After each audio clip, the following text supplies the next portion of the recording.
तिसऱ्या मित्रांनो, चला तर आज आपण या व्हिडिओमध्ये प्रॅक्टिस सेट 2.1 मधील दुसरा प्रश्न सॉल्व्ह करणार आहोत. दुसरा प्रश्न हा आहे की in figure 2.17 angle MNP equals to 90 degree and segment NQ is perpendicular to segment MP and MQ equals to 9, QP equals to 4 आणि फाइंड NQ.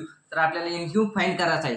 तर आपल्याला हे उदाहरण सोडवण्यासाठी जिओमेट्रिक मीन या थेरमचा यूज करावा लागेल. तर जिओमेट्रिक मीन यांचं स्टेटमेंट असं आहे, in a right angle triangle the perpendicular segment to the hypotenuse from the opposite vertex is geometric mean of the segment into which the hypotenuse is divided. तर आपले हे जे सेगमेंट दिलेली आहे आपल्याला डिवाइड करते एम पी ला, तर याचे दोन सेगमेंट तयार होतात. तर आता आपल्याला गिवन लिहून घेऊया. Given M N P triangle M N P angle N equals to 90 degree, M Q equals to 9 आणि Q P equals to 4. To find आपल्याला एम क्यू करायचं आहे. तर आपल्याला सॉल्व्ह करावं लागेल. तर आता आपण सॉल्व्ह करूया. In right angle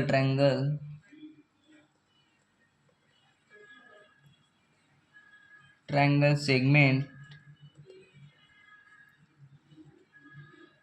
NQ is perpendicular to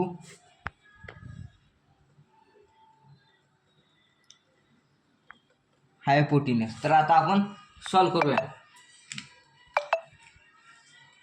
तर जिओमेट्रिक मीन असं लागू होईल NQ square equals to MQ आणि QP, MQ इंटू QP. कारण हे आपण पहिले प्रूफ केलेलं आहे जिओमेट्रिक मीन थेरममध्ये. तर NQ आपल्याला फाइंड करायचं आहे. तर NQ square equals to MQ आपल्याला 9 दिलेला आहे, 9 इंटू QP आपल्याला 4 आहे. तर NQ square equals to 9 into 4 36. तर टेकिंग स्क्वेअर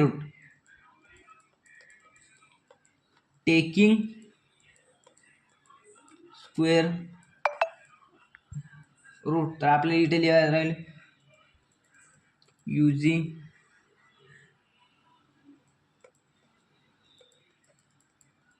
जिओमेट्रिक मीन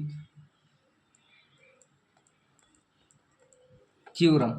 टेकिंग स्क्वेअर रूट, तर NQ स्क्वेअर रूटमध्ये येईल 36. हे रूटमध्ये हे स्क्वेअर रूट कॅन्सल होईल. NQ इक्वल्स टू 36, त्यांचं स्क्वेअर रूट 6 आहे. तर NQ इक्वल्स टू 6. तर हे आपल्याला NQ आलेलं आहे.